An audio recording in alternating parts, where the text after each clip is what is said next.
All right, greetings, family. It's Brother Shaq. Mama Fire. True Love Movement Tuesdays. We're getting everything set up here. I want you to come on in.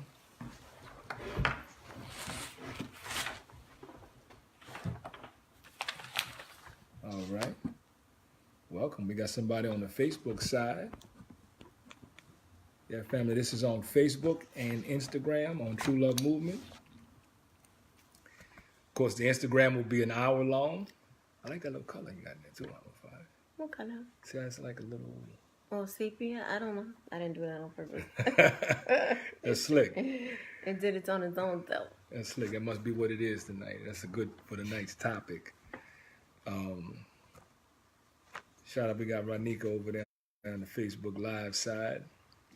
So IG, this will be 1 hour. Facebook Live, we'll do it till we're done. Won't be too long tonight, but we think this is a really important show. Shout out to everybody who joined us Saturday for the True Love Movement Hour. That was a great show too, Mama Fire. Yes. That's out there on the YouTube channel. Simply subscribe to YouTube, True Love Movement Hour YouTube channel. You can catch up on all the videos. There's another good video on Facebook too right now, Mama Fire, from last year, that I'm Not Racist show that we did on the 2nd of December. Yeah. That's been circulating, came back as a good memory. Is that where I had that blue head wrap on? We never know, do we? I don't remember what color your head wrap was. I'm just wondering because I'm seeing something circulate. It might be. Yeah, okay. And it's gotten quite a few views. Did you share it? Yeah, I shared it as a memory. Okay. It came up as a memory. So I was like, yeah, that was a very important show. That was after you watched that video. So we just waiting on a few more folks to come on in and share this show with your friends and those you respect. We were gone last week, but we back. We back strong this week. And so we're gonna jump into it, family, and you can just catch up and when you do. But today's show for the True Love Movement Tuesdays is an important show. This show is called The Ego Show. The Ego Show today for 12. And you said it like dun dun dun dun. Why you said it like that, Brother Jack? I don't know. Since it's the Ego Show, it's hard to say it's the Ego Show. You know what I mean? You gotta be big with it, I guess. Okay. But what's happening with this show, and particularly at this time, Mama Fire? This was a thought of yours, and in terms of dealing with it on a True Love Movement Tuesday topic. But what's the inspiration? Well, the inspiration is, we've decided that we're going to be the type of organization that brings messages and repetition. You know, it's important for us to hit the high points pretty regularly. I agree. So that we can get the understanding of ego from our perspective. And, there's a lot of egos going around, and I don't think people really know. Right. And people say, get rid of the ego, which is not necessarily balanced. Right. Because the ego is there because it's needed in some ways. And then people are making decisions with their egos or, making choices from an unbalanced place. So, from an ego place, huh? Yeah, ego place instead of the balance of both ego and spirit. Right. Okay. Well, I understand that. I can tell you personally, I know a thing or two about that. Of course, I work on it daily, but it's a lot of work for somebody like me. And I guess for many of us, because there are quite a few people that I listen to or that we listen to that are actively working on shrinking their egos or managing their egos or extracting healthier traits from their egos. But I think balancing the ego is kind of like the word to use as far as what to do with the ego. What would that look like for someone who really hasn't even examined ego? Or first of all, what is ego? What's a good way to lay out a definition for ego? And just in a neutral way, not because typically when people be talking about ego, it's usually in a negative light. Yeah. Well, ego comes from a Freudian, and Freud was a psychiatrist back in the day who a lot of our psychology is kind of based around. And he broke it down with ego, id, and something else. I'd have to look it up, but Right. we're on my phone. And I wasn't really prepared to talk about where it comes from. Right. Why don't you talk about that? Well, I know kind of what you know about Freud and Jung, Carl Jung, and those folks who are not, African people, but who kind of coined a lot of the thinking around ego and ego's place, particularly ego's healthy place in our lives. And I think even for, like everything else, I think race is also a reality in there that we can't ignore. Ego for black folks or people of color is different, I think. Oh, super ego, excuse us. Yeah. So tell us about it, Ronika. Actually put some stuff up if you want to about what. If you got it, let's hear it, because we are. And then the we can break it down Freudian all we want, but that's not what we're trying to do tonight. I didn't think. No, just as a base, so that at least we got common language around what we're talking about. You know what I'm saying? Yeah. So that we all talking about the same thing when we talk about ego, because a lot of the times when we have these conversations or these kinds of conversations, particularly when they're sensitive, people will interject. Well, I feel like ego is this. Well, I think ego is that, and sometimes that's just unnecessary confusion. So, let's see, ego. A person's sense of self-importance or self-esteem is the very basic answer. It's a self thing, particularly for those of us who are talking about self-love, but it's a person's sense of self-esteem or self-importance. Now, from what you were alluding to, the psychoanalysis of it is the part of the mind that, as Ronika said, the id or superego, the part of the mind that mediates between the conscious and unconscious and is responsible for reality testing and a sense of personal identity. And so in philosophy or in metaphysics, it's a conscious thinking subject. That's the ego. And it's got a 19th century Latin origin that means literally I. Yes, it is the I. I mean, I think we must have ego. Mm-hmm. Ego's not necessarily a bad thing. No. I don't think it's a bad thing, especially when it's balanced. I think we get confused about ego, like it's wrong. Right. To have ego or to have a ego, but the ego is the thing that keeps self-preservation a component. Right. A component like there is an I here, and I think, I remember back in the day, I had the pleasure of growing up around some revolutionary minds, and I don't know if y'all remember back in the day when you were able to write letters to our brothers and sisters in prison. And I mean, you can do that now, but it was like a movement back in the day. Right. I don't know. I'm sure it's still happening now, but a movement. And when you would write to one of our brothers and sisters incarcerated, they would write back and they would make all their I's small. Mm-hmm. They wouldn't capitalize the I. They would make the I a lowercase in order to show there was no I. There was no big I. Right. That I was only a part of I was only a part of us. And in one aspect, I get that, and I see how, we need to kind of decrease some of our big I's, but I also think that's what keeps us alive. That's what keeps us surviving.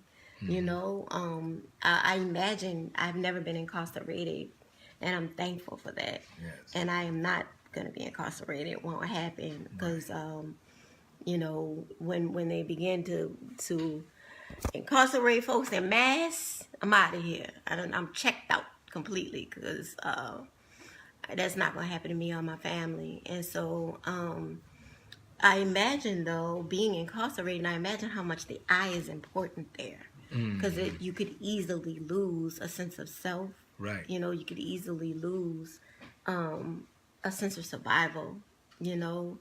And so I think the imbalance has a lot of issues happening right now in the community. A lot of issues happening right now in reality, you know, in relationships and on this realm. To me, you know, I see either, you know, an imbalance of ego, meaning big ego or whatever they call it, or just too much spirit. I think spirit balances ego. But I also think that in this world, too much spirit is also detrimental. Right. And that's hard, right? Because, you know, all these people who say they're spiritual and really, you know, and then want to pour everything into that, where's the I there? Right. What do you think, Brother Shay? Well, I think that's a great assessment, a really great assessment. And because you talked about balancing the ego, and usually when we even deal with ego or bring it up, you know, it makes people a little bit uncomfortable, or people a little anxious sometimes because it has a negative connotation that we're even talking about ego. And so there's something about ego being bad. So even there's also a lot of denial in ego, or the existence or even size of ego. And in particular, the function of ego. I hadn't heard many people explore the purpose of having ego the way you just laid it out. So it is an essential function, and it's something necessary and natural to keep us alive. But you know, with regard to the size of ego or the imbalance of ego, and how that's showing up, you know, throughout the community, it shows up in relationships, and it's many different places. I can say, you know, personally that the ego for me is something that I wrestle with every day, and I have really wrestled with that for every day of my life. Whether I was conscious of it or not, a great big part of my experience has been colored through ego. Simply, you know, even before I had any language for that, for a number of reasons. From an astrological standpoint, I am a Leo, which Leos are associated with having very, very big egos. And then I also happen to be a triple Leo, which means my every sign that I have in my rising, my moon, and my descending sign are all Leo. So I don't have. So all of that stuff makes me. It gives me a really, really big ego, and it's very much so a part of who I am and how I experience the world, and not just, you know, recently, but really my whole life. To the point where it has sent me in a lot of different kinds of places, not necessarily great places, because I lack that natural balance, because there isn't anything else in my chart other than Leo. So, but I'm a 12th house Leo as well, and so you mentioned the spiritual component, and so I do have that, but it's really, before you get to the up there in the spirit realm, there's still a whole hell of a lot of ego for me. So, but you know, when you look at your natal chart, Brother Shakti, it can't be all Leo, because isn't there 12 components of it, like Mercury in this and Saturn in this and these kind of things? Well, just in the three what do they call those? Not houses, but in the rising and the descending and in the moon. Yeah. Those are the three key. Those are all in Leo. Now it's a 12th house. I'm in the 12th house. And so the 12th house is a spiritual house.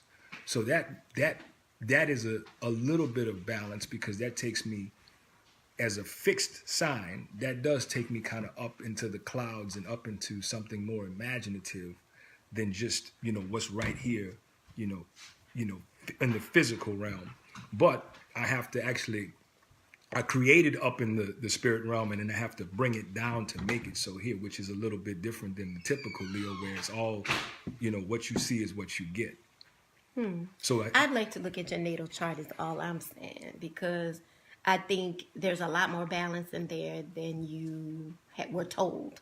You know, maybe you were just told those three components, and there's so much more that you could, you know, I mean, if you want to research and kind of dig into it. Sure. Yeah, because you know sometimes you could say I'm a this rising and I'm a that, and we have it in our minds and hearts. This is who we are. But then what about the other things we are? Sure. You know, because astrology and horoscopes, that's one thing. That's one way of thinking. That's one way of following yourself. And I think everybody has all we need, you know, to be able to do well and dig and find it in yourself, even if it's not in your quote unquote chart, you know. So yeah, I mean, I'm just saying that. Sure. Well, I will say, I would like to add this though. Of course, that's not the whole picture, as you're saying, but I was having that kind of experience before I had any astrological knowledge or language. It's just that when I was able to get that too, it kind of gave a name or at least something I could follow in my head on why I was living the way that I live. Because one of the things is, at least for me, and I'm only speaking subjectively for me, it's what I do, like with most people, it feels very natural to them, especially if they're being sincere. It feels very natural, like if you're being honest and sincere and authentically, you know, who you are, however you're moving seems sincere. But when it gives an outcome that you don't particularly desire, and it seems to be rooted and it's a pattern, you know, there may be something that's more underlying. Of course, I'm in there, you know, and I'm my own person and my own unique person, and I happen to be a Leo or a triple Leo or whatever, and that's not the whole story. Yeah. But there, you know, when looking into that, or that it lines up, you know, you know, for no reason. Yeah. So how did it? I'm just curious. How did it come out when you were a child? How do you feel like it when you got that understanding of being a triple Leo? It made sense. You know, before you knew anything about astrology, how did it line up? Well, I think that I had, from characteristic standpoint, in personality trait wise, I had all of the, you know, the basic Leo, you know, big showman kind of entitlement, you know, like, you know, accolades and praise and you know, just things that I lean towards, those kinds of things, to the point where if those of certain expectations weren't met, it was really an affront to me. I took it personally, like it was an affront, like, you know, don't you know, like, and that seemed normal and natural. It didn't really seem like, well, that's a little bit absurd. It seemed like, well, that's just how it was, and I didn't have any one to measure that by. It just seemed like, well, this is just how I am, you know. So that's how it showed up, you know, really, really young. Yeah. And I think the opposite too could show up in people where you know, there is no, you know, there's almost like a crumbling of self or crumbling of I too, which is both things need balance. Yeah. How did you find balance? Still working on it. No kidding. It's particularly difficult, again, for me, but I also realized that to add into, like, everything that we experience as black people or so-called black people in America is still there has a racial component in it, only because we don't really know who we are without being in a racialized society. So even me talking about being a Leo and being a triple Leo is still going to be colored through the experience of race and racism. And so that experience in many ways is still collectivized, that it isn't so unique to me, that there's some pieces and components in there that I think, you know, it's kind of exacerbated too. You know, and I maybe later on in the show we can kind of explore, you know, what I'm talking about there, because it's still, that's applicable to whoever, whatever your sign is or whatever your personality is. We can't ignore the race component or racial component in this racialized society and how it causes you to show up in places and engage with folk. I think we should talk about that now. I mean, there's no greater time than talk about it. Okay, Yeah. so with the ego, at least my experience, my personal experience, as well as my work experience or quote unquote professional experience in working with primarily black men and black boys, there is an ego or an egotistical thing that is lined with patriarchy, okay? But it's the dominant culture patriarchy. It isn't African patriarchy or anything like that. It's the only patriarchy that those of us who have come to be called black really have experienced. And it seems natural enough. It seems that we're coming up with these kinds of things ourselves, but it isn't that. It really is rooted in the patriarchy and the want for what we see the white man having, like to really want that experience, and in terms of that's how things should be, in so much as the way we see him experiencing his or what it looks like to us from afar. That is a standard of manhood, and that is what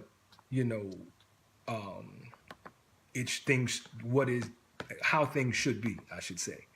And so a lot of what we do in terms of interactions and pursuits is rooted in that thought that I should have I should be having a certain kind of experience, as a black man.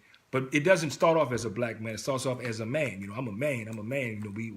We hear that kind of thing from being children, and we're supposed to have this bravado, this machismo, this kind of thing. And that's what it is to be a man. And then when we look up at the dominant culture, we also see that what is really happening is that man is oppressing or oppressive or dominating or conquering or something of that nature. And it is also considered to be a natural thing.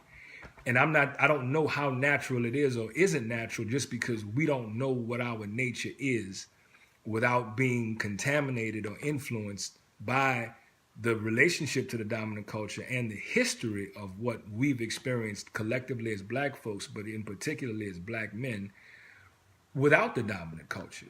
We don't even know who we are. So much of what we think is natural is really just our socialization.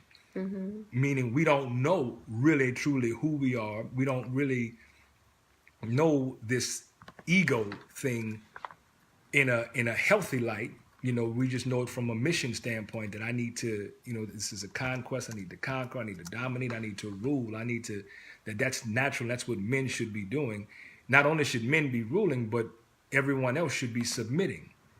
And then we get down to we've been talking loosely for a while, kind of looking at that. Then we get down to the alpha male and the black alpha male, and then the black beta male, and then what that's about, and how much of that stuff is lined up and rooted in our perception or understanding of ego and the function of ego, still running through the lens of racism, white supremacy. So that's another layer of it. It isn't another thing, but it's another layer of it that's not particularly examined, but usually written off as, well, that's just how it is. It's just natural. I'm a man, and this is what men do, and this is how men are, kind of thing. Yeah. Cool. I mean, I think when we're talking about ego, when it comes to black people, we didn't define ego. Right.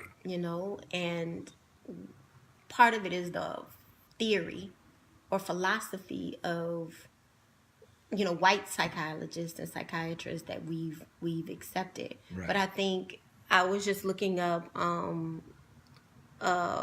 something from the Association of Black Psychologists in the Journal of Black Psychology, and it says the relationship of ego development and black identity formation was explored in 30 black male and 30 black female college students. And so what happened was they gave them pretty much ego tests, or they gave them what they call the Washington University Sentence Completion Test and a racial identity aptitude scale. And it says it suggested that if an individual had a strong ego, he or she defined self If the ego is weak, others define self. Social and cultural differences, the definition of the self, and perception of development, identity, and change are discussed. Okay, so I think I would love to read that, because it's like what we talk about in True Love Movement is self-love, but you have to actually understand self and know self-knowledge, but also self-acceptance, self, and if you haven't, where's your ego? Where is it there? And could it be out of balance with something else? Or could it be, what's going on? It's such a deep topic to think of as far as Black people and ego. Do we accept ego? Do we accept this terminology? Right. Once we look at self, when we're talking about wellness, Brother Sheikh, we're talking about mind, body, spirit alignment. And where's ego in that? Good question. Yeah, where is ego in mind? Where is ego in wellness? When we're talking about the mind, and then where is heart in that? Where is body? Because I think ego lies a lot in survival. Right. If you're going to make sure that you have your basic needs met, and then when we talk about Black people, and not being able to do that, in many cases, what does that do? And so the identification of self, for people, a lot of times I'm trying to teach them, how to find themselves. Right. How to find themselves, because they've navigated in this world without any self-importance. Because when you Black in this world, you don't have that. Right. You are born into a system where it doesn't matter how important you are. You Black. Right. That's right. Yeah. I like the direction that you're taking that in, Fire. Also, the sister Shanti says, I think I spent a lot of my time in childhood, and even sometimes now, trying to please others. So my experiences were dependent on the reaction of how the other was perceived, parentals or who I valued the opinion of. I currently evaluate that now, but look at a lot into the root of it. Yeah. Definitely, yeah. I think that's a Black woman's experience as well, sister. Right. That's a Black woman's experience. You are the pleaser. You are the one that, you are the rock of everything. Right. But you're always, the one that people go to for, to be pleased. Right. The trip. Yeah. Yeah, and I mean, I'm glad we put that out there too. I'm glad she said that, and you kind of reaffirmed the Black woman's ego, because I remember thinking, very, very young, that Black girls and Black women didn't even have ego. That ego was a man's thing. Oh, okay. You know what I'm saying? Like, in terms of the way I came into it, and or ego was to be a little clearer, not simply a man's thing, but a masculine thing. So that that feminine was to not have an ego, and so ego was a masculine trait. And the reason I'm saying this is because nobody sat me down and told me that. I didn't read that in a book. It had to do with the way that I was socialized. You know what I'm saying? And a lot of that socialization came from TV. It came from the media. It came from observation of people around. And so that's why when I said there's the racialized aspect of this, that we can't really talk about it as though it doesn't have a racialized component, because that's all totally relative, meaning the I and the identification for Black people has been rooted in the concept of survival, because we have not, Black people in America, and those who have come to be called Black, I'm saying that we know that's a political designation, but we didn't designate ourselves Black. Like, in other words, Black people, so-called Black people, did not determine ourselves to be Black, and then we did not determine what the policy is for Black people, and we are, oppressed by that whole construct. So that whatever we're doing, even including having this conversation, is happening inside of the confines of a racialized construct. And that is often invisible to us. So much of what we think we're coming up with, or much of what we think are our thoughts, are not our thoughts. These are things that had, as someone said, has been embedded, or rather we've been socialized into it by getting implicit and explicit messaging about who we are, and how we're supposed to be in this world.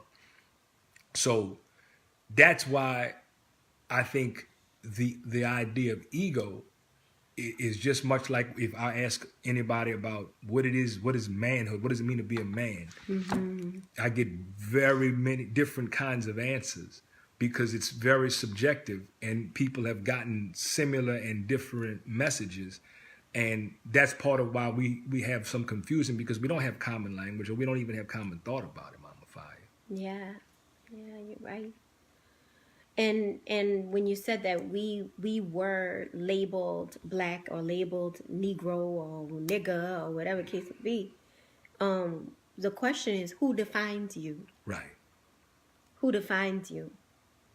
Mm-hmm. Do you define yourself, or is someone outside of it? And for Black people, that question hurts. Right. That is a painful thing. That question hurts. And then for all people, society in some way defines them. Right. And so that's why we have to teach finding self. Mm-hmm.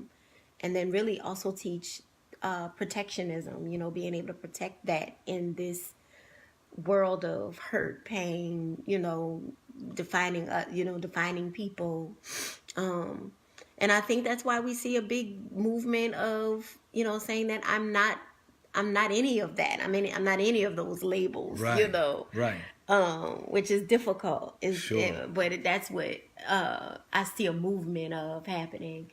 It's difficult for us who feel like we understand things, and then, everyone's agreeing that there's no gender, or there's no, soon it's going to be no race. Right. I'm sure. And we've been brought up with our ideas of race, Brother Shaq, even though we know there's no race It's for not real. even real, right. So it's jarring.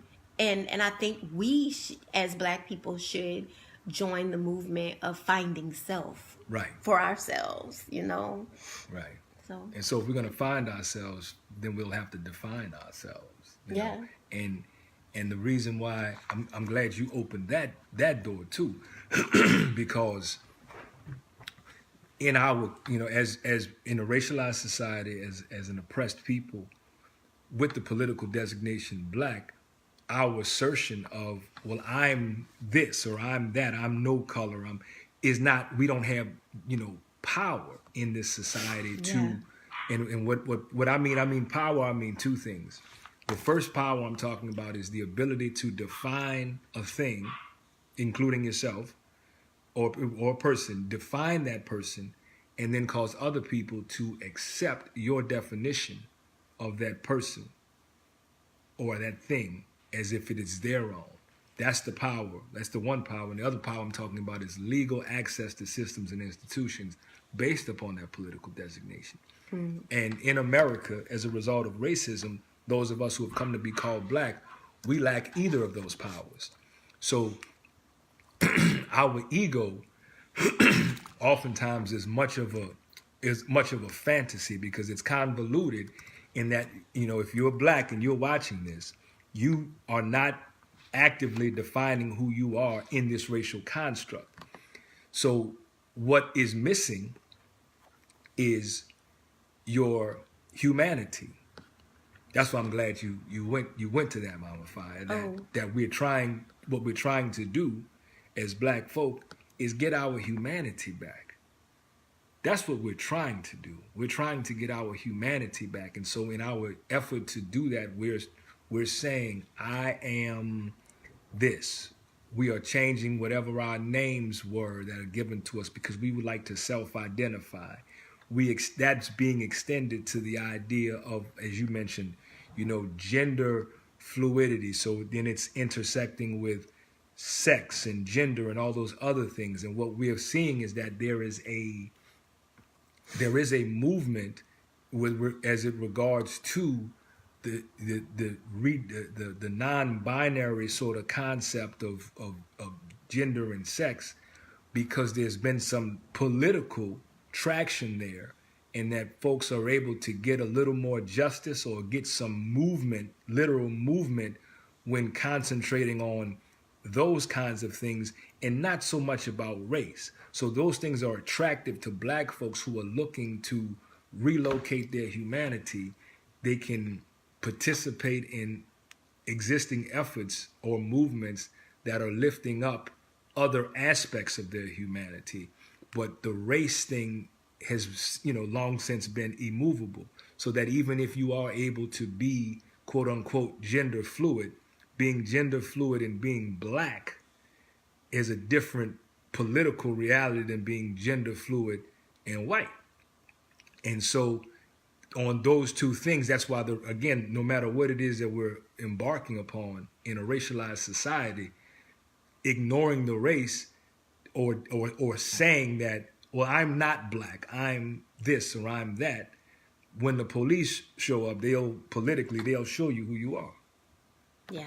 Mm-hmm. Sister Shanti said, oh, sorry about my typos. Yeah, that's all good, Mama. Look, let's see. I think Sonia Maria said, correct. Our genetic makeup and fabric is made of so many factors and elements, and personality also reflects a lot with a mixture of our sign, our family, our parents, background, etc. The sister's right. It's very difficult to even quantify who we are, to the extent that our pursuit of the ego is an attempt, mummified, to really define ourselves. Like, who am I? Where do I come from? Who am I really? And in a racialized society with the internalized racial oppression, we don't really know who we are. We don't know who we are if we're not contaminated. We don't know who we are outside of this American experience. And so what we're calling normal and trying to get to normal or normative behaviors are very much so in the box of the construct. And we didn't create the construct. So that, I think, exacerbates our attempt to connect to the truth of our identity, because we simply don't have the tools. What you say? I agree. That's why True Love Movement does the work to identifying self, which to me is all of who we are, and identifying mind, identifying body, identifying spirit. And Brother Shaq, you brought up heart, and where those things fit in. I found some unique questions to ask, because people, this is a tough subject, definitely, to really understand. When we say ego as you got a big head, or if you're self-centered, or when we do that, then it's easy to have a conversation about it. But when we really pull apart what ego really is, right, and try to see it, especially in the idea of the racial context. For one, this is not a black word that we created to describe what we're saying, black truth, ego, right? So then, is it real? Is it true? What is true? And so I have some questions for us to answer. It says, without the trappings of my ego, who am I? I like that. What's left is the question. Wow. What's left after the ego? Y'all hear that? I mean, family, had you heard that question before? She says, without the trappings of my ego, who am I? I mean, that hit me really hard as somebody who's, so much ego, to realize in terms of the largesse of how much the identity is wrapped into the ego. Yeah. That's an amazing question. Yeah, what do you think? I mean, let's just stay right there. Sure. I feel like I understand it for myself, and I think that's what's important. Right. For each person to understand it for themselves, and to say, this is how I see it. Because we get caught up in, I see it this way, so that's right. You know what I'm saying? Right. I see it this way, so And if you see it that way, you're wrong. Oh yeah, that's and our that's ego. socialization. That's an imbalance of ego. You know, the way I feel the ego keeps me centered on self. I think that's important, especially when there's balance in other things. You know, because I grew up like Shantice did, you know, pushing myself down so that I can give and help others, right? Like saying, I don't matter as much. It doesn't matter, you know, and almost sacrificing myself, I didn't matter as much. Right. And I think some people would say, oh, yes, that's the way to go. You know, I think some religions tell us that and these type of things. But in order for me to find balance, I had to say, yes, I do matter. Right. Yes, I matter. And I actually matter the most. Right. You know, and then it shifted my idea of self-centeredness. You know, you self-centered. And that used to be a diss, like you're self-centered, Right. but I think we all should be self-centered in some way. Definitely. It's like African-centered. Mm-hmm. Or, you know, woman-centered. Right. Or something of that nature. And I'm not saying we're African-centered either. I'm just saying, like, that's not necessarily a bad thing, right? Right. To be centered around something. I think if we're going to be centered around anything, we need to be centered around self. Right. And centered around finding what we believe is healthy and unhealthy about self. Excuse me. What you say, Brother Jack? Yeah, I was as you were Self saying, needs water. as you were saying that, I was thinking about the ways that, you know, we've talked and you know, you said, and it might have been even on the show, certainly privately, but you said it publicly. You know, you said, I love you so much, but I love me more. You know, I love myself the most, and that is the you know, really a logical thing, because how could you love someone else more than you love yourself? We just don't, if we really don't authentically have that capacity. So I, you know, and you talked about religion, I assert, based on my own personal work, research, and the other things that we, you know, are doing developmentally, that this notion of selflessness or detachment from yourself is rooted in the side effect of that, or the consequence of that. When you do that and you distance yourself from yourself, and that is done as a virtue or a principle, what it does is it keeps you away from discovering the truth of who you are. Yes. And what that really is in this world. And so therefore, there is still something very natural inside of you that wants to, you know, line up and feel the sensation of your own personal efficacy, your own personal power. But there's becomes a principle or a virtue that tells you that that's wrong. And what that does is that puts you in a situation where you're trying to locate your own power, locate power, but it's outside of yourself. So you're convinced that it's outside of yourself. So then you're really on the quest to borrow the power from those who you perceive have power, because you don't. And there is usually as human as you are, but because you have internalized the idea that, well, I ain't nothing, I ain't worthy, I ain't good enough, I was born flawed, and none of us are perfect, and all those kinds of things, what that does is it disconnects and disorients us from ourselves, or even discovering our true selves, so that whenever we're trying to feel powerful, because we know that's a very natural thing, we can't seem to do that because we got angst and guilt and shame and all that other, no, this is wrong, I shouldn't be thinking about myself, I need to think about other people. That's right. And we also know how ineffective that is, because, you know, they, you know, just to use, and I heard a brother use it the other day, to use the plane example, for everybody who's ever been on a plane, no matter what airline you're flying, when the flight attendants are laying out everything in the very beginning, part of what they said, you know, if there's a loss of cabin pressure, that these masks will drop from, you know, the ceiling right in front of you, and the instructions are to put your mask on first and then help other people. And they're very clear about that, And it's simply because if I can't breathe and I don't have oxygen, how in the world could I help you breathe? And how could I help you put your mask on if I'm grasping for air? So we're just talking about an order of operations. And that is logical. So if you employ that, no, not me, don't worry about me, let me help everybody else, you are completely incapable in that sense of even helping other people. So that's just a real basic kind of a thing, Mama Fi, that I know people have heard that take this out and make it a lot more generalized and a lot less, true love movement centered or some kind of a personal philosophy that we are pushing to say, take care of self first. We're saying that until you take care of self, it kind of renders you a lot less effective to take care of other people. And sometimes it's your ego that's really driving you to want to take care of other people and deny yourself. That's in there too. Yeah. So I was thinking about self-centeredness and why it's important for Black people in particular. Mm-hmm.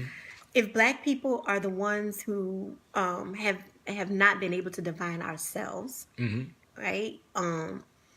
Then we almost must do the opposite for the balance part of it, right? Right. To really center on ourselves, to really, and that, Asaya Mystic, my beautiful, I don't know what to call her. She's my beautiful, but I mean, that really doesn't encompass everything. That ain't big enough. Huh? Yeah, it's like she's my beautiful friend, right. and I had a part in raising her, and I had a part in supporting her. And she's, even gone further into self, and she calls it cells, CELLS. Right. And I think that's so cool to think of it that way, right? Why do they sound that way? Why does self sound like cells or self, CELLF or whatever? It's because it's the basis of who we are. It's the basis building block of who we are, talking about self. Yeah. And I said, when you find yourself and you're self-centered, it helps you navigate to the truth of who you are, but also what it is that you want, what it is that you need, what it is that you like, and to take it deeper, why? Yeah. Right? You ask yourself those questions. Right. When you start to center around yourself. And listen, we're not walking through the world centered on ourselves, Brother Shaq, us too, but we took some time. Right. We took some time to say, because like you said, the ego can say, I'm a Captain Saver. You know what I'm saying? I'm a Captain Saver this. But the ego can also say, I don't have any power to do anything for anybody, so I'll please everybody. I'll try to please people. Right. And so, but when we take our time to center on ourselves, we ask ourselves these questions. Who am I? Right. I ask that all the time when I'm in counseling sessions. Who are you? Right. And a lot of times they can't answer. So I say, okay, well, take your journal. Right. And write down, spend some time making a decision. Just make lists of who you think you are. And then let's talk about it. Right. Because we need time to, and we need time to figure out who we are. Like I said, what do we want? What do we need? What do we like? And why? Right. And that helps us decide. So when you make that list of who are you, ask yourself why. Right. And if you can't really readily answer, or if it hurts to answer, or it ends up being something our parents did, or something our parents said, or something the teacher told us, or something America told us, or an American dream told us, we are able to dismiss that. Right. We are able to really dig into it and dismiss it, and then really get to the bare bones of self. Right. CELLS. Get to the bare bones of who we really, really are. I like that. I really dig that. Yeah. And so for Black people in particular, we need to be doing this work. We must, do this work. And remember, we didn't define ego. Right. So and I'd like to do some deeper research into ancient African philosophy, right, and where ego comes up for that, and I'd have to get back with y'all on that. That type of stuff interests me, but also the futurism interests us too. Yeah. And so I think shedding the idea that ego is bad is an important part of what we can do just tonight. That it's not necessarily a bad thing. No. I think really in culture, because if you look at philosophy or even psychology and all the theories, it doesn't talk about it being bad, No. but it's what in pop culture, Right. we've said, oh, you got to dismiss that ego, or you Right. got to get your ego in check, and all these different things, not realizing what purpose ego serves for us. Right. Well, plus I think people have been socialized unwittingly, unwittingly. Like we always talk about socialization, but family, socialization is happening and you're not cognizant of it happening. Like that's part of why it is so insidious, because it's just like socialization is to put it in a very simple term, it's just like marketing, because it is marketing. Someone is telling you that you really want that hamburger all the time, and you're like, I don't want that hamburger. And then you log on to social media and they got a hamburger ad that flies across the thing. It's like, I don't want that hamburger. Then you go outside and you see a bus ride by with that hamburger all on the side of the bus. In another 2 hours, the next thing you know, you somewhere buying a hamburger, saying, you know what I want today? I want me a hamburger. And you're thinking that you came up with that. You're thinking that you just arbitrarily thought that because there wasn't anybody who put a gun on you and said, you come and get this hamburger. So that didn't happen. And you don't recognize how something was put into your consciousness that you didn't really ask for. So look at that particular example and then look at how we are moving, look at our behavior. And that's what I'm saying, that our thoughts are really not our thoughts. Not really. We think they emanate from us because there's nobody here but me. And so clearly it must be me. But there was a brother one time who talked about Mama Fire. He said, he was talking about socialization. He said, I can prove to you the way you've been socialized. He was like, so what's in the first room of your house? And the people said, like everything else. I got a sofa, I got some tables, I got this, I got that, chairs. And so everybody kind of pretty much said the same thing. And then they concluded, because that's what happens, that's what goes in the front room. And then he said, but where did you get that from? And then people started thinking about, like, everybody they knew, that's how their house was set up. But nobody came up with that. Nobody in the room came up and said the house should be set up this way. But you go in any home, for the most part, that's the idea, that that's the right way to set it up. Now, that's a cultural thing. I'm talking about an American cultural thing, because somewhere else, it may be something different, and that's a cultural thing. That's a way of life. The thing about it is, not everybody is creating the culture. Many people are simply just a part of the culture, and they're not even questioning or analyzing it because it's perceived to be normal. So I'm saying that in our situation here in America, whatever the normative behavior is, was set by the dominant culture for their reasons and their reasoning. In our quest to reconnect with get our humanity back, we are simply trying to assimilate into that, because what we want to do is we want to be right. So what I mean by that, Mama Fire, is if we go off that, that house setup example, it's like if you walk in a house and next to the front door is the bed, and as soon as you walk in the house, that's your master bedroom. Somebody might say, well, that's wrong. You shouldn't have that like that. Your master bedroom or your bedroom's supposed to be in the back of the house, man. You got to have this, you got to have that. And they tell you that's wrong. And they would tell you it's wrong because of how they've been socialized. You see what I'm saying? And so then if you're not, because I want to talk about that, Mama Fire, I think that's important. Ooh. With the ego. Yes. I think that's important. I'm gonna bring up something that we've been putting off for many, many years. So we don't have a television.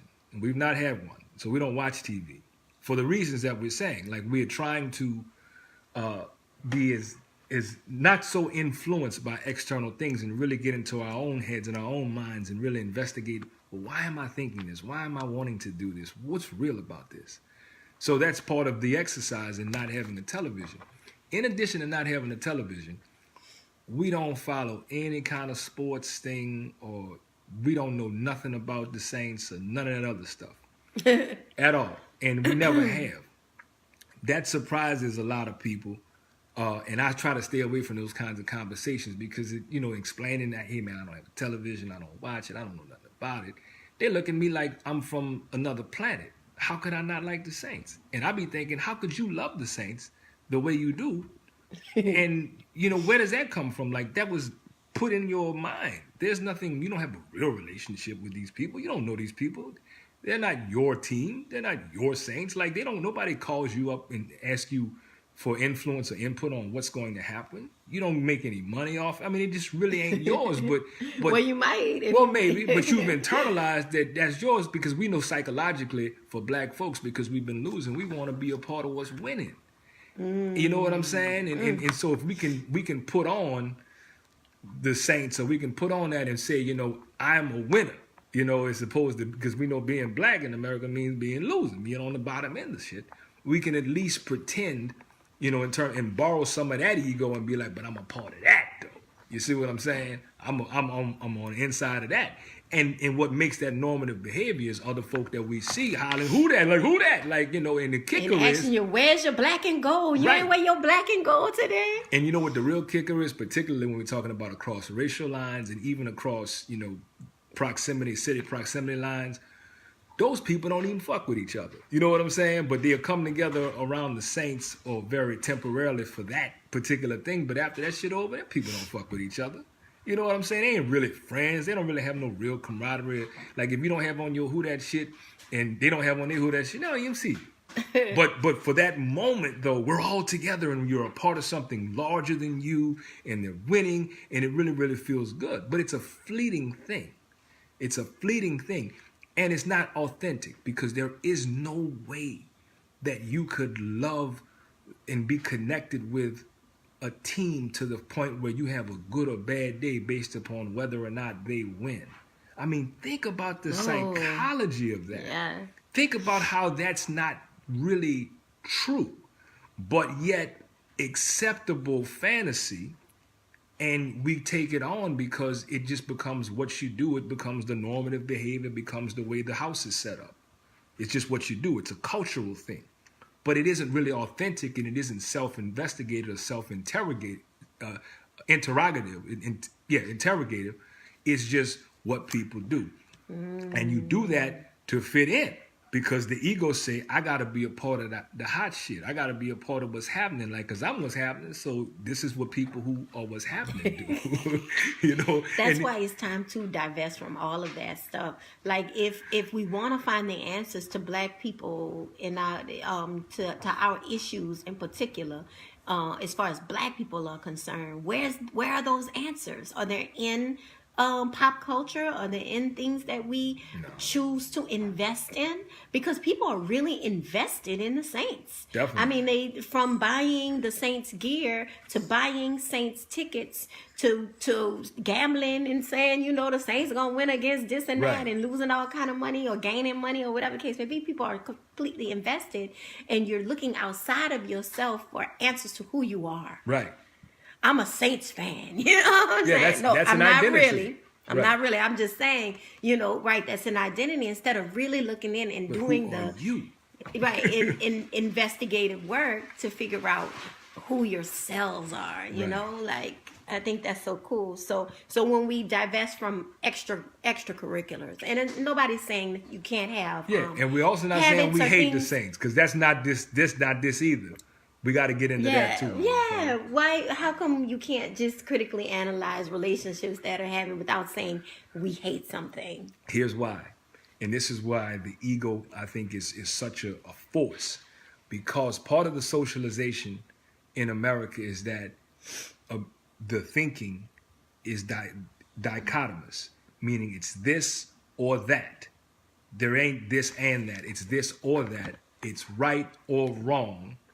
And so there ain't no room for other things. So you have to fit it into right or wrong. So you're going to be swept up by something because you want to be on the side of right, not because you really feel that way, right? You just don't want to be the different one because, for example, if a healthy ego say, what the fuck I need to be a part of that for? That can't be my identity. You know what I'm saying? That's a healthy ego. But somebody else would say, "Oh, you think you too good to to do that, or you don't watch TV, or you too." You know what I'm saying? Like Man. it become all right. Instagram, share this with people you respect, so we can switch over to the Facebook feed. We still going. Salute. So yeah, Facebook Live family. We're saying, Jay Nelson. He's saying, programming, correct. So that's the name of it. We look at the origin and the purpose of it, because that's what the hell is that? Because that's important. Oh, I see. That's someone who had a mastectomy. Okay, I'm sorry, family. I was distracted. Because that's also part of the thing, the media, But yeah, the idea that the dichotomous thinking is in fact the right thinking. You know how our people say, if you ain't for me, then you against me. And what about the third option? What if I don't give a fuck about none of that? What if I'm just focusing on me? Like, how come that can't be one of the things that I'm doing? You see what I'm saying? And that's a very natural thing to be doing. But if you're saying that either I'm for you or against you, and then I'm trying to convince you that I'm neither, then we might even be arguing. About what though exactly? A perception that you may have that's very narrow, that somebody planted you because they suggested that you can't possibly be, anything other than that. Mama, I don't know what you say. Yeah. I think when we talk about, I said something like divest from the extracurriculars, and that's just not fair. That's not cool at all, because extracurriculars are things we choose to love, things we choose to develop in ourselves. But I think if we really wanted to touch base with who we really are, I think there are certain things that we can do or grow to love. And that's like writing in your journal. I keep bringing up the journal is because it's a way to see thoughts manifest itself on the page, right? It's a way to dump thoughts from your mind onto your page to figure out who you are. I think art is another way. Art is a beautiful way to find yourself. It's a beautiful hobby you can have. So you're talking about painting, dancing, singing, rapping, poetry.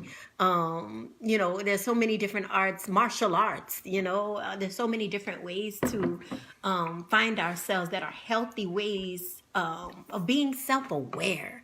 I think that's truly what we're talking about here, is figuring out who the self is. And once you figure out who yourself is, you can look and see that somebody else is a self too. You may not know, you can't know their selves, or you can't know their experience as their self, but you can respect and honor that. Yes. That they have a self. Definitely. But these big pop culture things has us looking outside of ourselves. It doesn't have us introspective and reflecting on who we really are. And those are the type of things that draw us in and distract us each and every single time. Because as long as we're distracted, and as long as we're not thinking deeply about who we are, we will never find the answer to the revolution. We will never find the answer to the big change or the evolution that has to happen to each one of us individually and as a whole. Yeah. I don't know. Maybe I'm talking to... What am I doing? Am I talking to... No. I mean, what you were doing made me think about a conversation I had with a brother the other day. And shout out to Baba Zach, too. Detox International. Yes. I feel fantastic. Right now, I've been fasting for, 48, 49, 50 days. And drinking some really good juice, too. He was saying something. There was a conference call last night, and I was listening to something, and it's been in my head all day. Baba said, and we've been working with Baba for about 8 years now, maybe a little longer. But one of the things he said was there were folks on the call who were fasting, and they're doing like just an 8 or 9 day fast for the first few days of the month. And he do that all the time. And so, he asked me, and of course I told the truth. That's like, yeah, I've been at it. He knew I was fasting for a lot longer than that. But he said somebody on the call was saying like, they had like a little bit of a rough time that they were somewhere and people were eating. He says, listen, let me tell you something. People who are eating always seem like they're having a better time than you. Mm-hmm. He said, because you're sitting there, you're drinking your juice or your kombucha or whatever you're doing, and it seems like other people are just having a great time because they're eating. They've got this big plate of food. It looks great. It smells good. All these things. He said, but they're not. He said, and it's just fleeting. He said, because you won't have the negative side effects of stuffing all that stuff into your body and it doing what it does to your systems and your organs and trying to break it down and process it and all the other things. You won't really have that. And, he was right. Like, that's been in my head, Mama Fire, all day. Not because I consciously needed it, but it's true because I still be looking like, even on the vegan tip, like our brothers and sisters who have vegan spots, they put their pictures up on social media. It's like, man, that look good. Like, I don't have a disdain for it, but I know that I'm doing right by myself right now in handling it the way that I'm handling it, because I've taken enough time to investigate what I need. And I did the fast because it was what I needed. And the only reason I was able to do that is because I really, really looked and listened to me and what my cells, the CELs, needed. And I realized that loving myself looked like purging and clearing out and letting go and releasing a lot of things that I had been picking up and holding, because I was able to talk to, we talked to a couple this week, and I was explaining, the psychology of how many times black folks, particularly New Orleans black folks, we emotionally eat. And we emotionally eat not because we're bad people, but because we can access the food. In other words, there's what we're talking about here in self-actualization and self-mastery, Mama Fire, even though we haven't exactly used those words with regard to the ego, we've been describing that. As a person who has come to be called black in America, you can't necessarily have a thought and then make it materialize in a very succinct kind of way. You don't necessarily have the means or the resources or the access thing. And if you got a couple of dollars, you can go get it. You can be like, I feel like eating and $5 or $6, if you can pull that together, you can go get it. And it ends up being, it tastes good and it does all those things. It's predictable. But what's happening psychologically is that you're being satisfied. You're being satiated by your own will. In other words, I want this and now I have this. And so for us, food and culturally, food gives us that sort of experience. So it's very easy to eat and overeat and eat a whole lot of stuff that ain't good for you but tastes really good because we're up against a lot of oppression. So it feels good to indulge and have some decadent kind of stuff because, I work hard. I put up with a lot of bullshit. It's rough at home. We ain't got no money. I mean, whatever the case is, there's a lot of things for those of us who have come to be called black, particularly in New Orleans, that we really are resisting against. So to be able to say, I want to eat blah, blah, blah, I feel like it and I can afford it, and be able to accomplish that, there is some satisfaction that goes along with that, as well as some pounds and some health issues as well, Mama Fire. That's part of the side effect. Everything that make black folk feel good make other people money. I said everything that makes black folks feel good makes other folks money. So there's always somebody there to serve us and sell you what you ought to have. Yeah, and that's from the outside in instead of from the inside out. And I think, I also fasted. It didn't look the same as Brother Shaq's because I knew there was something individually that I needed as well. Like as a mother of 5, as someone who has actually been through 5 pregnancies and 5 births and 5 breastfeedings, I also, found myself throughout this fast and found exactly what it is I need to be my greatest self, to be my strongest self, to be my wisest self, to be my happiest self. And it's definitely not eating the things that I was eating before the fast, that's for sure. Right. But it is eating for my eating for survival, Right. Eating for feeling great, eating for loving myself.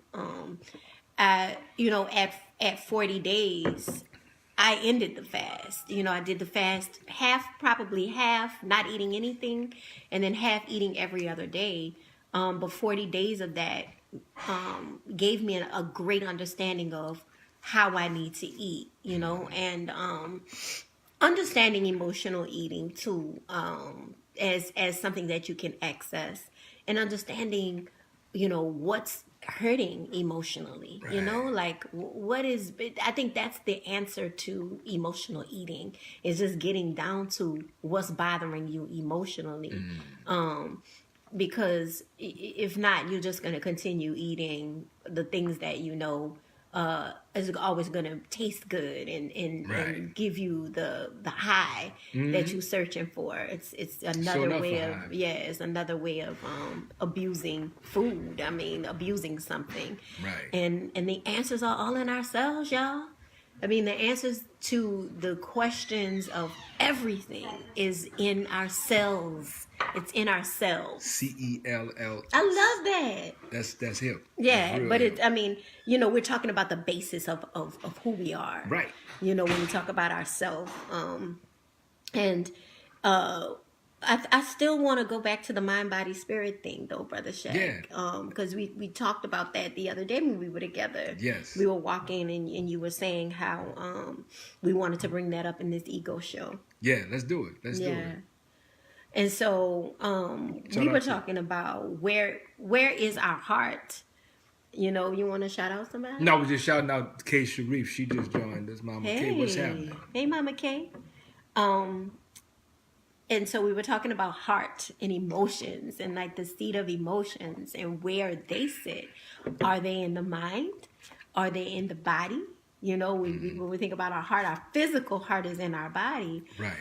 Why do we call why do we say, oh, my heart is broken when we're feeling emotional about a breakup or something? Right. Or when we're feeling emotional about some type of loss? It's because a lot of the time a physical pain feels this in this area of our bodies. Right. But your heart is literally not broken. So, I mean, and then where is spirit? And we've been talking about that a lot lately. And I say spirit so easily, you know, I'm just like, well, you know, spirit or spirit. And I realize people don't really, they don't subscribe to it. For one, they don't even believe it, because it's like, they think it's a religious thing, or they think you're going to start talking about God or the Bible or something like that when you start talking about that's where spirit. spirit's at. It's outside. Well, you know, in terms of the orientation. Definitely. I mean, it's how we were taught. Right. You know, if you were born Catholic, a lot of people in New Orleans had to go through Catholicism and Catechism, was, you know, spoon-fed that. Then, or even Christian. Yeah. They talk about the Holy Spirit. You know, Holy Ghost. Mind, by no, Father, Son, Holy Spirit. Right. Where's no And so, no do woman. we have that, or do we have, you know, no woman involved? Definitely. But do we have a Holy Spirit, or just God has one? I mean, it's so confusing. Right. And so we just decide to say, man, that's, you know, when we decide to say we want to think for ourselves, we throw it all away. Right. But I've had a connection to my spirit, and I found it in the most unique ways, and have been navigating with spirit as the GPS. And so when I talk about mind, body, spirit, alignment is wellness. It's almost like, oh, I'll never get wellness. You know, I'm not talking about me, but I'm just saying, because people don't even understand or connect to spirit at all. What about you, Brother Shaq, as far as spirit is concerned? Well, I think my spirit, my relationship to that has really improved over the years. And a lot of these last 8, 9 or so years is really because of you. Because you continue the teaching of spirit. You know, what does your spirit say? What does your spirit say? And it's not that my spirit wasn't talking or trying to communicate. I wasn't always listening because my spirit wasn't always telling me what I wanted to hear. But I could hear, in the way that I've come to be acquainted or reacquainted with my spirit, was that essentially that is my highest self. That's my absolute, you know, my orientation is that is my highest self. It's my true self. It's that I really know the answer self. It's the part that isn't ego. It's the part that is the natural me. It's the part that is the natural who I am. The part that that lives inside of this body, but like in that question you asked, who are you without this, that, and the third? Mm-hmm. Who I am without my ego is, in my estimation, I am spirit.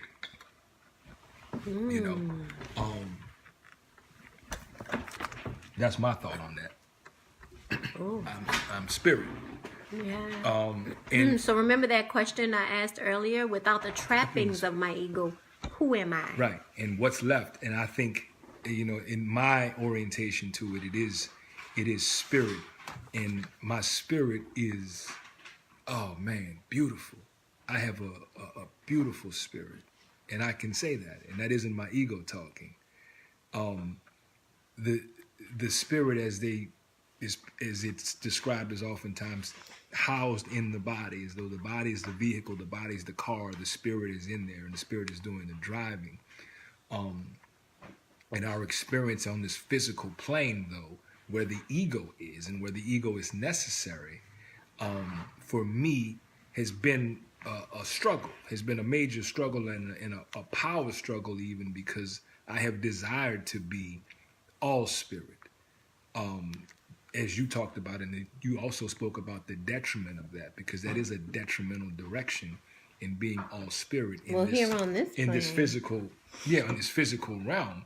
But my absolute spirit, and I say that because particularly in or after death, someone has a physical death, what people end up talking about is their spirit, and they talk about it in a very, not in a doctrine sort of a way or in a religious or churchy kind of way, but just their spirit, like what their spirit was when it was here, and you see something that may remind you of them and say, wow, that, so-and-so really would have liked that. Like, I liken spirit to the vibration, my unique vibration, to where if I wasn't here in the physical, you could look at something or hear something or whatever and say, Brother Shaq would have dug that, or that looked just like something he would do or whatever. That's my spirit in terms of what is being discussed at that point. It's my spirit, and that's very much so alive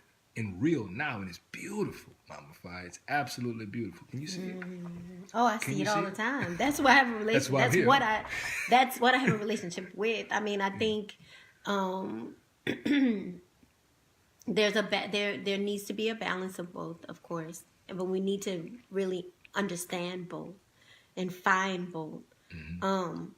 And truly, when you die, if for any of us who've ever seen a dead body before, it's a lifeless body. There's no vitality there. There's no awakening there. It's just like a casing, and I feel like what's missing is spirit. And so spirit is even bigger or larger than ego. In that, or even encompasses ego.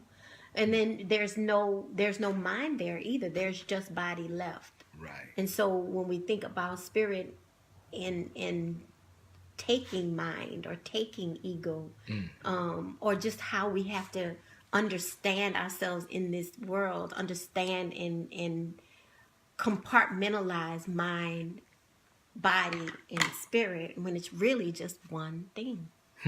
It's really just one thing. And the vitality in that which moves it is spirit.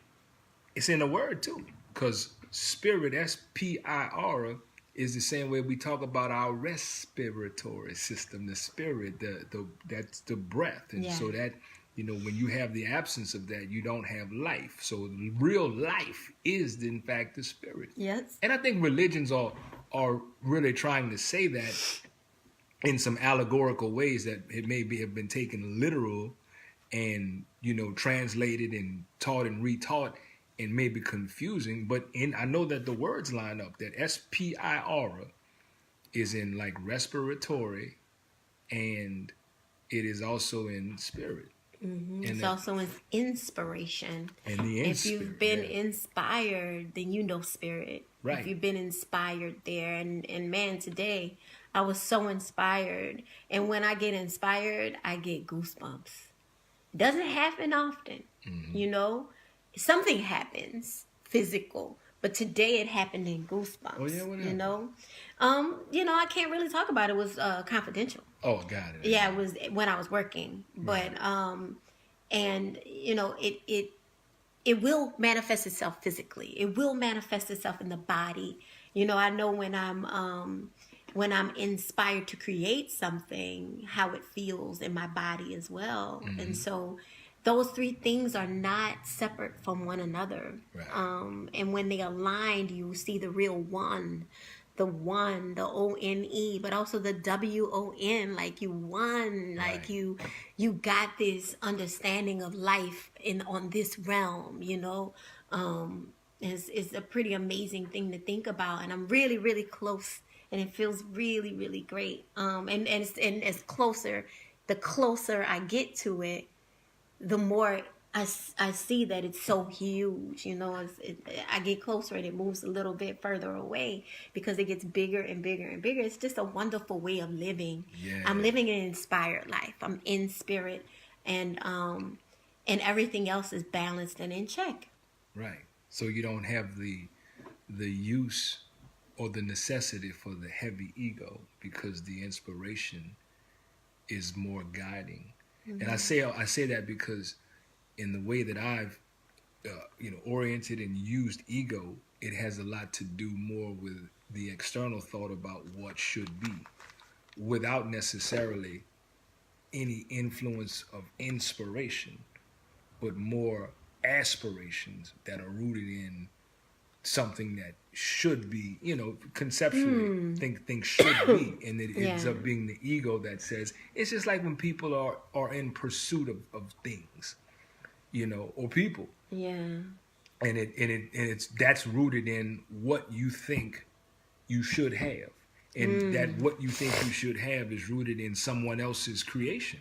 It's not, because it usually isn't yours. In other words, we're talking about socialization. So, I like that, Brother Shaq. You do. I do, because inspiration is in spirit, aspiration is as or like spirit. Right. Maybe it is not spirit. Maybe it's the ass of spirit. It's not the but an as. Right. No, I know what you're saying. Like, right. As. I know. I was messing with I don't know. This is we digging into some stuff that we don't know. Right. We can just say what we've learned and what we've proven to ourselves. Sure. And what is our proof. But I know that the answer is in finding self and self-awareness and self-acknowledgement and self-love and self-respect. That is where all of these answers are. And my answer may not be your answer, Brother Shaq. Sure. My answer might not be my sister's or my brother's watching's answer. Right. But your answer is your own, and it's encoded in your cells. And that's the true and true love movement. Like when you discover that for yourself, your truth, it isn't in competition or comparison with the truth of another. It's your own, just like it's your own unique spirit, and that's okay. And that's the greatest of the human experiences that you could have, I think, in this realm, because that is the authenticity of who you are. Yeah. And never investigating that and accepting the definition of your oppressor and other folks as who you are, because again, you didn't decide, that, because that ends up being the case, then you're aspiring to be or fit in or participate or, what other people are thinking, or, we really got to think about all of these things that we think are our own thoughts, from what we should, how we should look, how we should dress, what we should drive, where we should live, what kind of money we need, all these kinds of things we need to interrogate. Where did we personally come up with that? Mm-hmm. Why? I would be asking why. Why? Definitely need why, but we also need to locate it, because when we locate it, we'll realize that it's rooted in somebody else's idea. It doesn't make it bad, but it just means it's not It's not yours. So what is yours? And then if you can do that, then you can discover what's right for you. So it comes from, you laid out those questions. It comes out from the asking of all of those questions. Like, you got to ask, who am I without this ego? Really, who am I? Mama Fi, I like that. Mm-hmm. Aspire. And the who am I is like counseling 101. It's mm-hmm. counseling 101. So if you want to do this with us, if you want to do this self-love journey and this self-awareness and then ask yourself, who are you? Yeah. And write it all out, like fill the paper up with things you are, and then ask yourself why to each thing. And then you're going to start knocking things off because you realize that's not really you. Mm-hmm. That's something somebody put on you. That's something somebody placed on you. And look, this is a meditative, reflective work. Right. And it gives you the filtered, you filtered through these things to find the most authentic part of yourself. Or the most authentic self, not part of yourself, the most authentic self. Right. And you're going to feel like you're at the bottom, and you take what you can from there and just rise, and get, take. And you see people who do it, and you meet them, and you see them, and they're doing something else, and then they go off on a reflective journey, and then they come back, and you're like, wow, look at you, what happened, and they may say all kind of other things, but what they did is they located themselves. Right. They found it. They found them. They located, they found it, and they honor it. Mm-hmm. Honor it, because there's one thing to know it and find it, and not, you gotta honor it. Right. Especially that. That's where we are. I also wanted to reinforce what you just said about the writing it out. You are a journalist, a real journalist, and you are into journalism, like the truest form of journalism. Yes. And it's an ideology, it's a belief system, and it's a tool. And the reason I want to lift you up for that, because of course you've shared that and helped me and taught me that in a very consistent way, in the value of it, and it's very much a part of our practice. And what I want to challenge people who are watching it is, if you really want to just find out, just want to measure where you are with yourself, write it out. And the reason I'm saying that is, there are so many people that we encounter that refuse or don't want to write. They don't even think that what they've got in their hearts and minds is worthy of them writing down and recording. I want you to think about how deep that is, because it's your stuff. So when you don't think that what you have, see, that's an indicator of that my voice isn't really valuable. That is definitely an esteem issue. And so it's just like we know from working with folks doing mirror work, Mama Fire, that there are some people, both male and female, who cannot look in a mirror, like a physical mirror. And we're saying this because we're talking about reflective and introspective work. And the challenge is, the very first step is your own thoughts mattering, like the value in your own thoughts. And that, I started off talking to, you journaling for you. I started off talking about Baba Zach earlier because I was talking to the brother, and I was pointing out how, as he taught us, Kemetic yoga, and then we become yogis, and how, we can do it with or without the class, but we can do that for ourselves. Like, it is so incredible when you can do that for yourself, when you can juice, when you can fast, when you can, work towards that self-mastery because it was in your mind or it was in your spirit to do it, and then you give it form. It's so invigorating because you're reaffirming your own personal power, and you're showing what you can do for yourself. And so that means that you are seeing your power in action at your will, in your hands, And it's a beautiful thing, particularly for an oppressed, disempowered, disenfranchised, and dehumanized people. Yes, and all you need is a notebook and a pen. That's it. A notebook and a pen. And so I think another beautiful part of journaling is documenting your process. Mm-hmm. And so going back on previous journals, it just makes me be able to just see how great the process has been, and that, you know, I remember when I discovered this about myself. I remember when I discovered that about myself, and I went deeper and deeper, and I wasn't afraid, you know. Right. And so documenting your process is cool too, because then you can produce books to document the process, right? You know, books that people can read and read along with you. And learn, and it'd be a teaching tool for them as well. I mean, that's just for me. It doesn't have to be for everybody else. Right. Not everybody has to write a book, but I feel like everybody's got a story, and your story will teach, you know. And really what we need to do is teach by example. Right. And so I don't really think we dug in, but it's like so huge. We only got to like the top layer of ego. What is it? How do we find it? How do we understand it? You know, is it a bad thing? Yeah. You know, the balance between ego and spirit. But actually we found out ego is part of that which animates you, or spirit. Right. And then we talked a little bit about mind, and a little bit about heart, and a little bit about body. And, you know, people have a hard time taking care of their body, Brother Shaq. Definitely. You know, people will talk this same thing and treat their body terribly, you know.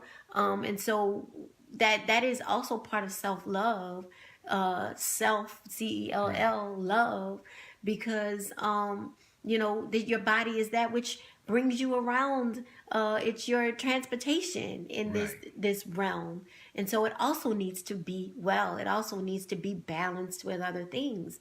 But I feel like our, you know, especially in New Orleans, but in America, in this world too, we've learned to beat up on our body. Which are with us 24 hours a day. Right, which is our temple. Mm-hmm. You know, sisters beat up on their wombs. Yes. You know, which of course is the altar of your temple. Right, that's the sacred. My sisters. So, yeah, it's so much that we could talk about on this ego show. But I'm glad we started the process. I hear you saying that this is the ego show part 1, Mama. No, I don't. Is what I'm hearing you say. Well, just because we're not getting a lot of feedback, and I guess people are learning. Sure. And so, I mean, we can go on always, because we don't really have a definition that works for Black people on ego. So we can begin defining that. Right. But I think the truth of the matter is we are learning how to compartmentalize everything, and really the answer is one. The answer is, you know, you have to compartmentalize it kind of to see it and look at it, but we want to get it all together into one authentic being. Right. Yeah, being, you being. Brother Shaq being. Mm-hmm. And like Brother Shaq is just a way to label and compartmentalize him. Right. He is spirit, which is no name. There's no name. There's no name needed. There's no name needed, but we just call him Brother Shaq. And we love him so much because his ego and spirit is balanced. And I mean, you know, there's other things that be popping off sometimes. It's part of loving him. That's the truth. So when you got an ego like my family, I am a handful. I'm several handfuls. And I don't mean to be. That's the part of like my spirit and my heart is like, you know, no. But my ego is like, nigga, yeah. You know what I mean? And so that means that I've always got something to work on. Like if I think I ain't got nothing to do, I can certainly, evaluate my ego. And it's been some kind of a journey, and I'm still on it. Like I'm not even close to getting to the end of it. I'm still on it. We're all still on it. We're on it till we leave here, essentially. Yeah, till we leave this realm. It's the journey, not so much the destination, but I want to say that if you want your humanity back, this is the work to be doing. Yes. I'm just going to make that assertion. If you want to get your humanity back, this is the work to do. I agree. Because you're not going to be able to locate. Can I do little hearts? I want to do little hearts. Well, Do the real one. Right there. If you want your humanity back, this is the work to do. And this is the work that we do, because it is the heart work. It is the heart work. Like, Yeah. and it is very, very achievable. But it requires, you got to chill. Ah. There's the heart. But that's important for us to know that we really can get our humanity back. Right now, we're just operating here, but we have to, when we get the mind, body, spirit alignment, that's our humanity. In order to get that back, we got to, same code for that, we got to go back and fetch it. Go back and get it. And we don't have any history of that here in America, family. Mm-hmm. That we've not known our humanity in 400 years. We are just kind of spinning. And as our scholars and historians tell us, that we were tumbling when these folks discovered us.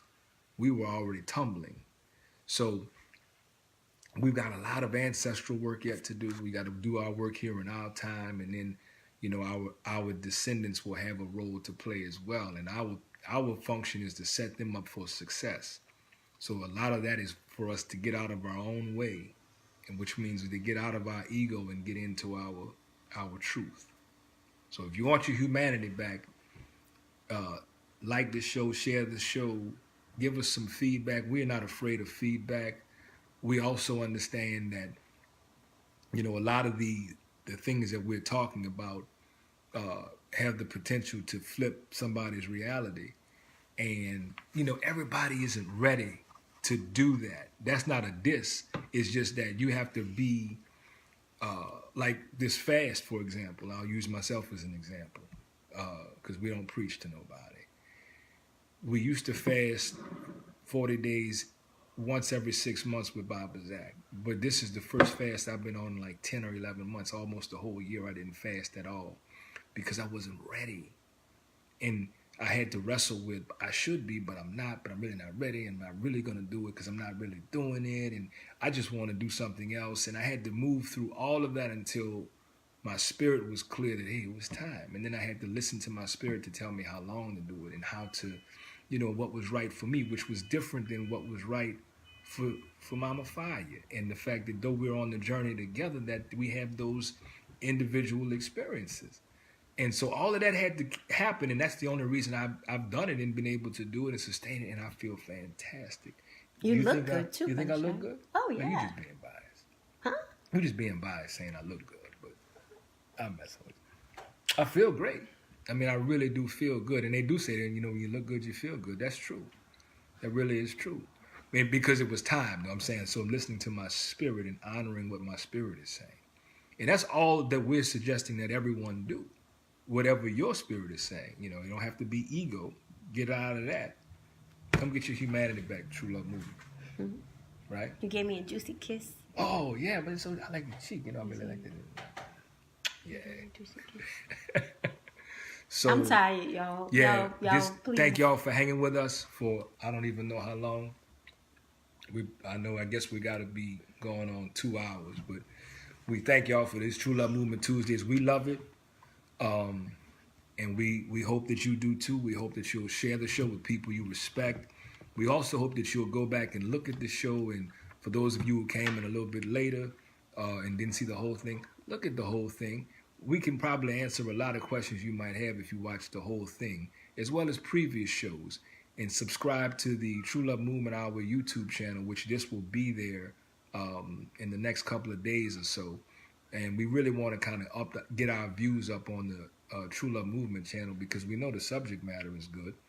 But really you can help us organize and expand our reach by talking to folk that you respect about True Love Movement, the True Love Movement Hour, True Love Movement Tuesdays, the lectures, the workshops, the mental health work, the political education, the Late Bloomer album coming up soon. Yeah. I think this is so political, having these conversations.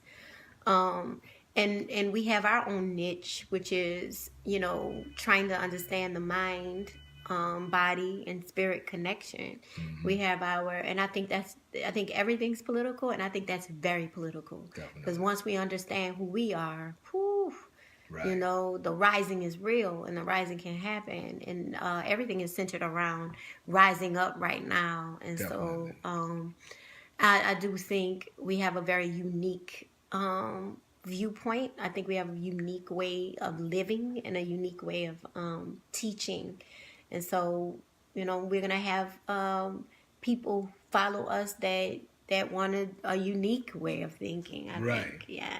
Right. A deeper, you know, deeper, because we all operating in a shallow, because it's easier. Definitely. Because it's easier. So, what I like about True Love Movement is it's deeper. It's the deep end of the pool. So family, we're gonna rise up. We're gonna rise up right now and hit I'm the gonna bed. lay down. And hit the bed. You heard me? Yeah. We're gonna lay the ego and everything else down. Lay your burden down. Lay your burden down, family. But yeah, share this with people you respect. And again, this is for those of us who are ready for this, because there's more. We got plenty more. 2019 is going to be huge. So let's make a strong finish for 2018. Let's start getting vision boards together and talk about that and planning and what have you. And then join us this Saturday coming up at 5 o'clock p.m. Central Standard Time on WBOK 12:30 a.m. as we're there every Saturday for the True Love Movement Hour. We'll be again right here Facebook Live, so let some folk know. Looking forward to that show too, Mama Fire. And I'm also looking forward to the back of these eyelids. Y'all can't see them, but I can see them. And I'm about to see more of them. So I'm Brother Shaq Mama Fire. for True Love Movement Tuesdays, family. Wholeness.